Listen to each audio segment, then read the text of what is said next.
तो बच्चों आप सभी का मैं अपने में सक्सेस माइंडेड में स्वागत करता हूं। उम्मीद करता हूं कि आप सब बहुत अच्छे होंगे। फटाफट से सब्सक्राइब कर दे, बेल आइकन ऑन कर दे ताकि उनको नोटिफिकेशन मिलती रहे। चलिए आज का टॉपिक शुरू करते हैं। जैसा कि आप जानते हैं आज पॉलिटी का टर्न है। तो 225 क्वेश्चन हम डिस्कशन कर चुके हैं। जैसे कि आपको पता है यूपीपीएससी प्रीलिम्स 2023-24 के अंतर्गत हम लोग अध्ययन कर रहे हैं। चलिए देखते हैं। तो निम्नलिखित संविधान संशोधन में से कौन सा एक ये बताता है कि मंत्रिमंडल में कुल मंत्रियों की संख्या प्रधानमंत्री को सम्मिलित करते हुए लोकसभा की कुल संख्या के 15% से अधिक नहीं होगी।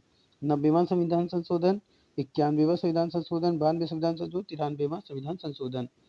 तो अगर हम संशोधन की बात करते हैं तो ये आपका हो जाएगा 91वां संविधान संशोधन।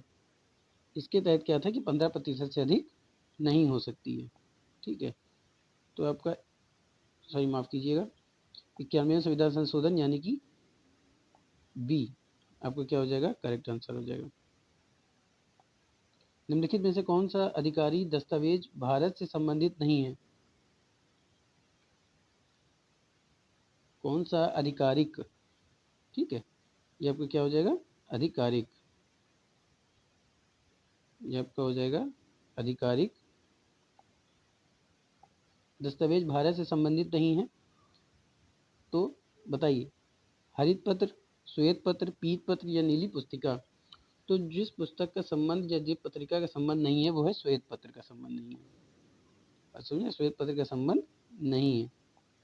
तो बी आपको क्या हो जाएगा, करेक्ट आंसर हो जाएगा। ठीक है, चलिए आगे चलते हैं। संघीय मंत्रिमंडल का पुनर्गठन किसकी रिपोर्ट पर आधारित है? गोपालास्वामी अयंगर, के मुंशी, टीटी कृष्णाचार्य, बीबी राय। तो संघीय मंत्रिमंडल का पुनर्गठन जिसकी रिपोर्ट पर आधारित है वो है गोपाल स्वामी अयंगर। तो ए आपका क्या हो जाएगा, करेक्ट आंसर हो जाएगा। गोपालास्वामी अयंगर ने अपनी रिपोर्ट कब पेश की थी? 1949 में, 1945 में, 1948 में या फिर 1947 में। तो गोपालास्वामी अयंगर ने अपनी जो रिपोर्ट पेश की थी संविधान संशोधन के लिए, बात समझ में आ रही है? गोपालास्वामी अय्यर ने जो अपनी रिपोर्ट प्रस्तुत की थी संघीय मंत्रिमंडल के पुनर्गठन के लिए, तो वो कब पेश की थी? वो पेश की थी 1949 में। तो ए आपका क्या हो जाएगा, करेक्ट आंसर हो जाएगा। भारत सरकार को कानूनी विषयों पर कौन परामर्श देता है? अटॉर्नी जनरल, उच्चतम न्यायालय के मुख्य न्यायाधीश, विधि आयोग के, इनमें से कोई नहीं। तो भारत सरकार को कानूनी विषयों के मामले में अगर कोई परामर्श दे सकता है तो वो देता है अटॉर्नी जनरल। तो ए आपका क्या हो जाएगा, करेक्ट आंसर हो जाएगा। भारत के अटॉर्नी जनरल के विधि सलाहकार कौन है? भारत के राष्ट्रपति, प्रधानमंत्री, लोकसभा के या भारत सरकार के? तो भारत के अटॉर्नी जनरल जो विधि सलाहकार होते हैं वे होते हैं भारत सरकार के सलाहकार होते हैं।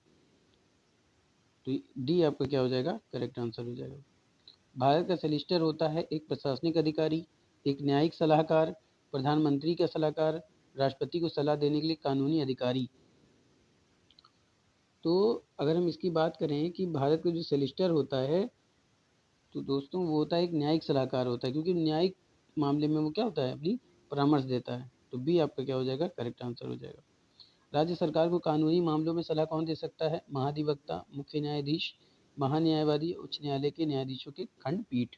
तो राज्य सरकार को कानूनी मामलों में जो सलाह दे सकता है वो आपका होता है महाधिवक्ता। बस समझ में आ रही है? कानूनी मामले में जो सलाह जो दे सकता है वो आपका दे सकता है आपका महाधिवक्ता। तो महाधिवक्ता कौन सा आपका हो जाएगा, ए वाला। तो ए आपका क्या हो जाएगा, करेक्ट आंसर हो जाएगा। संसद का सदस्य न होते हुए भी सदन की बैठक में कौन भाग ले सकता है? भारत का मुख्य न्यायाधीश, भारत का अटॉर्नी जनरल, भारत को चुनाव आयुक्त, राष्ट्रीय मानव अधिकार आयोग के अध्यक्ष। तो अगर हम बात करें बैठक में भाग लेने की, जो सदन का सदस्य नहीं भी होता तब भी ले सकता है, तो आपका होता है भारत का अटॉर्नी जनरल यानी कि महान्यायवादी। तो बी आपका क्या हो जाएगा, करेक्ट आंसर हो जाएगा। निम्नलिखित में से कौन सदन के दोनों सदनों में किसी भी सदन में कार्रवाई में भाग ले सकता है? आपका उपराष्ट्रपति, उपराष्ट्रपति, महाधिवक्ता, मुख्य न्यायाधीश और महान्यायवादी। ये आपका उपराष्ट्रपति होगा, इसको ठीक कर लीजिए, ये आपका उपराष्ट्रपति है। तो जो आंसर होगा इसका वो आपका हो जाएगा महान्यायवादी। वादी, तो डी आपका क्या हो जाएगा, करेक्ट आंसर हो जाएगा। भारत के नियंत्रक एवं महानियंत्रक परीक्षक की नियुक्ति कौन करता है, राष्ट्रपति के द्वारा होती है, लोकसभा अध्यक्ष द्वारा होती है, अध्यक्ष योजना आयोग द्वारा होती है, वित्त मंत्री द्वारा। तो भारत के नियंत्रक महालेखा परीक्षक की जो नियुक्ति की जाती है वो की जाती है आपके राष्ट्रपति के द्वारा। तो ए आपका क्या हो जाएगा, करेक्ट आंसर हो जाएगा। भारत में नियंत्रक एवं महालेखा परीक्षक के पद पर नियुक्त कार्यकाल होता है 4 वर्ष, 5 वर्ष, 6 वर्ष या 7 वर्ष। तो इनका जो वर्ष माना जाता है, जो कितने काल का काल होता है, वो होता है 6 वर्ष का कार्यकाल होता है। सी आपको क्या हो जाएगा, करेक्ट आंसर। निम्नलिखित कर्तव्यों में से कौन सा एक भारत के नियंत्रक एवं महालेखा परीक्षक के द्वारा पालन नहीं किया जाता है, भारत की संचित निधि से होने वाले सभी व्ययों का लेखा परीक्षण करना, उनके संबंधों में प्रतिवेदन प्रस्तुत करना, अकस्मिकता निधि और लोक लेखाओं से होने वाले सभी खर्चों की लेखा परीक्षा करना और उनके संबंध में प्रतिवेदन प्रस्तुत करना, सभी व्यापार, निर्माण, लाभ और हानि लेखाओं की लेखा परीक्षा करना, उनके संबंध में प्रतिवेदन प्रस्तुत करना, सार्वजनिक धन की प्राप्ति और निगम का नियंत्रण करना और यह सुनिश्चित करना कि सार्वजनिक राजस्व राजकोष में जमा हो।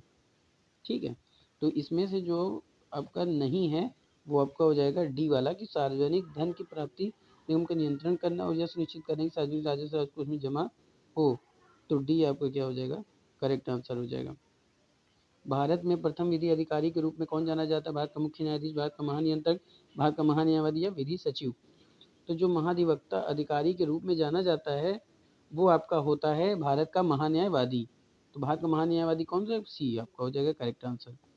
फिर आपका है भारत का नियंत्रक एवं महालेखा परीक्षक निम्नलिखित का एक मित्र एवं मार्गदर्शक होता है, प्रवर समिति, प्राक्कलन समिति, प्रधानमंत्री या लोकलेखा समिति। तो भारत का नियंत्रक एवं महालेखा परीक्षक जो होता है वो होता है आपका लोक लेखा समिति। डी आपका क्या हो जाएगा, करेक्ट आंसर हो जाएगा।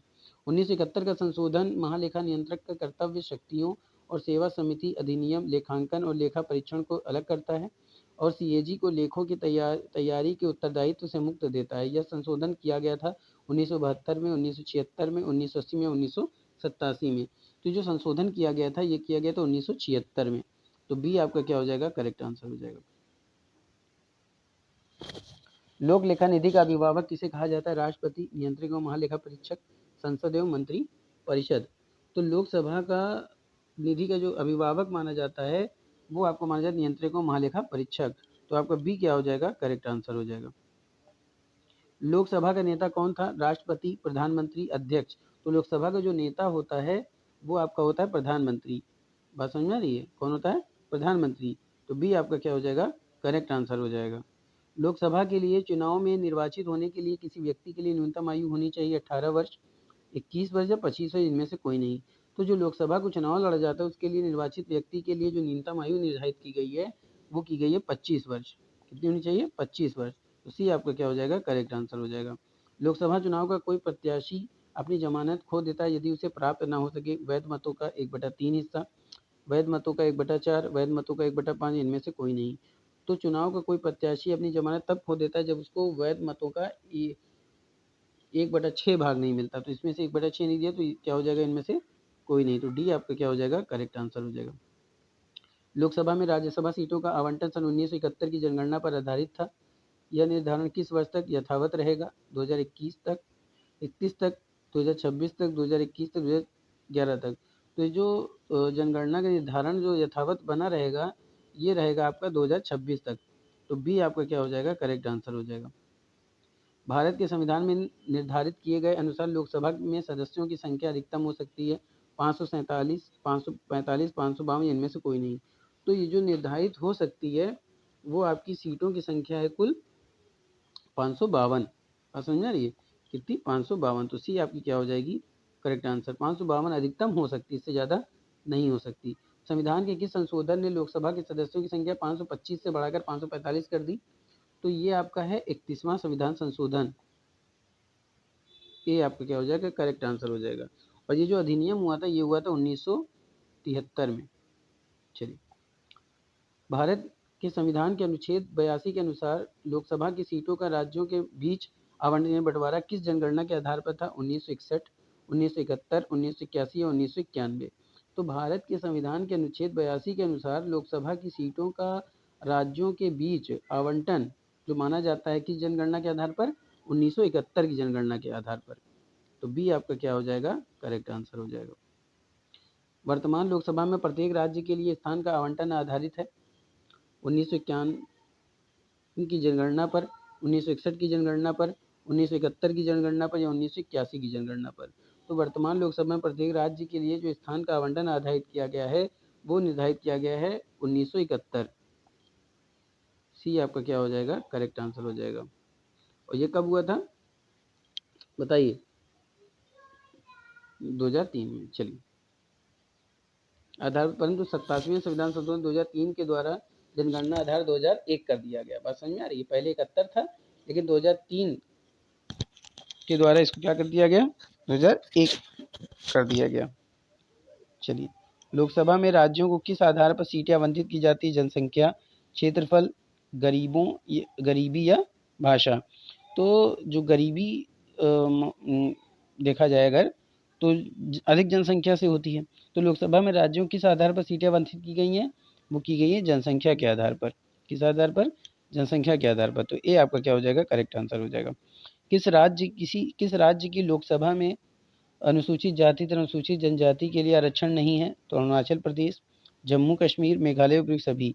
तो ऐसा जो राज्य है जहाँ अनुसूचित जाति अनुसूचित जनजाति के लिए आरक्षण नहीं दिया गया है वो है आपका अरुणाचल प्रदेश, जम्मू कश्मीर, मेघालय, ये तीनों यानी उपयुक्त सभी। तो डी आपका क्या हो जाएगा, करेक्ट आंसर हो जाएगा।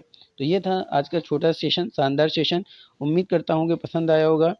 तो आज थोड़ा सा जल्दी करने की कोशिश की है मैंने, क्योंकि वक्त काफ़ी हो जाता है। फिर मिलेंगे नए टॉपिक के साथ, तब तक के लिए जय हिंद।